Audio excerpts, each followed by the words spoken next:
রে ভাই তো আল্লাহ তো রে ভাই ভাই আমার ওয়াইফের নাম্বার বন্ধ বন্ধ ছিল। বন্ধ কেন, এর জন্য কমসে কম না হইলে আধা ঘন্টা পিটাইছে। প্রতিদিন আমাদেরকে 3বার করে পিটতো। কখনো ফ্ল্যাশ নিয়ে আসতো, এগুলা আঙুল এগুলো উঠে ফেলাইবো। আমার এই নখটা তো অলরেডি উঠে ফেলাইছিল।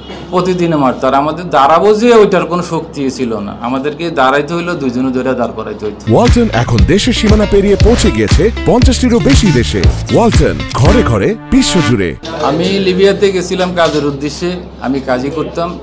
আমি একজন ওয়েল্ডার। সকালবেলায় যখন আমি দোকান খুলি, এখনও খুলি নাই, যন্ত্রপাতি বাইর করছি, মেশিনপত্র বাইর করছি সাইডে যাওয়ার জন্য। ওই সময় আমার বাইর থেকে দরজা নক করা হয়। আমার নাম আলমগীর হোসেন। যখন বললো হোসেন, তখন আমি মনে করছি যে পরিচিত লোক।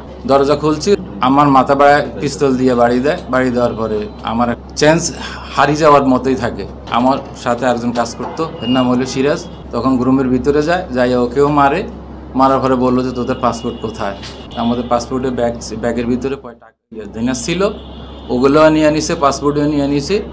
নিয়ে নেওয়ার পরে দিয়ে আমাদের দুজনকে মারছে, মাইরা গাড়ির ভিতরে ঢুকাই সিটের নিচে মাথা ঢুকাই দিয়া এরা কোথায় নিয়ে গেছে এটা আমাদের চেনার মতো কোনো ওয়াই ছিল না। আমাকে নিয়ে গেছিল জানুয়ারির 8 তারিখে, আর আমি ওখান থেকে বাইরে হয়েছি ফেব্রুয়ারির 19 তারিখে। আমাদের আমরা যে ইয়েতে ছিলাম, যাদের কাছে ছিলাম, এদের কাছে আমি যাই পাইছি 4 জন, আমরা 2 জন 6 জন, পরে আরও 3 জনকে কিডন্যাপ করে নিয়ে আসছে। আর বলতে থাকে যে তুই মাফিয়া, ইটালিতে লোক পাঠাস, কতজন পাঠাইছস, আমাদের কাছে ইনফরমেশন আছে। আমি বললাম যে আমি কোনো মাফিয়াও না, আমি কাউরে পাঠাই নাই। পরের দিন আমাদেরকে বাংলা মাফিয়া আছে, বাংলা মাফিয়ার কাছে বিক্রি করে দিছে।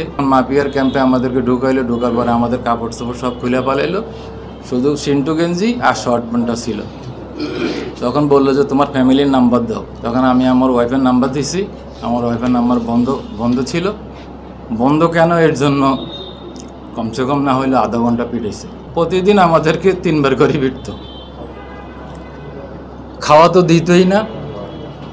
2টা বিস্কুট, সকালে 2টা বিস্কুট দিলে, আর 7-7 ঘন্টা কোনো খাওয়া দিত না। প্রতিদিন ভোর রাত্রে উঠে বলতো বাড়িতে কল দাও। কল দেওয়ার পরে বলতো যে 5 লাখ টাকা ব্যাংকে যাইতে বলো, যায় 5 লাখ টাকা দেওয়ার জন্য। কখনো মুখ ভাইন্দা, হাত ভাইন্দা 3-4 জনে পিটতো, পায়ের তাওলায়, বাজুতে, রানে, সব জায়গায়। কিছু কিছু জায়গা আছে যেটা আপনাদেরকে বলাও যাচ্ছে না, ওগুলোও অনেক টর্চারিং করতো।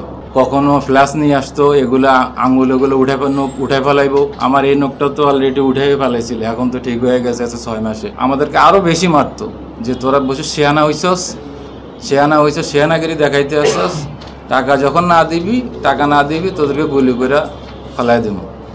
প্রতিদিনে মারতো। আর আমাদের দাঁড়াবো যে ওইটার কোনো শক্তি ছিল না, আমাদেরকে দাঁড়াইতে হইলো, দুজনে ধরে দাঁড় করাইতে হইতো। মানে আমাদের এখান থেকে বাইর হওয়ার ফুল কৃতিত্ব হইল যে আমাদের বাংলাদেশের পুলিশের সহযোগিতায় আমরা জীবিত ওইখান থেকে ফিরে আসতে পারছি।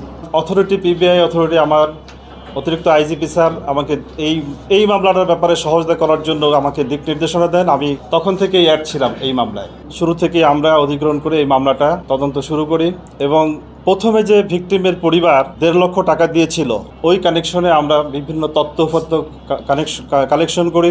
আমরা রাজশাহী থেকে রাসেল হক নামে এক ছেলেকে আমরা বোয়ালিয়া থেকে আমরা গ্রেপ্তার করি, এবং রাসেল হকের দেওয়া তথ্য মতে আমরা বেশ কিছু তথ্য পাই। বাগেরহাটের মোরেলগঞ্জ থেকে আমরা একজন আসামিকে গ্রেপ্তার করি, যার নাম হচ্ছে মিন্টু ফরাজি।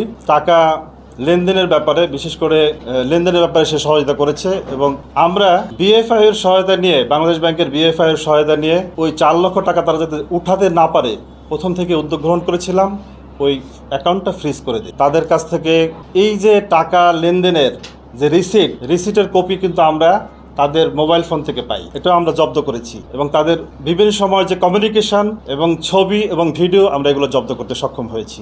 মিন্টু ফরাজিকে গ্রেপ্তার পরেই আমরা একটা চাপ প্রয়োগ করতে সক্ষম হই, এবং এই চাপের মধ্য দিয়ে, কমিউনিকেশন করার মধ্য দিয়ে আমরা আসামি পক্ষকে লিবিয়াতে বাধ্য করি যে যাতে করে তারা এই ভিকটিমদ্বয়কে ছেড়ে দেয়।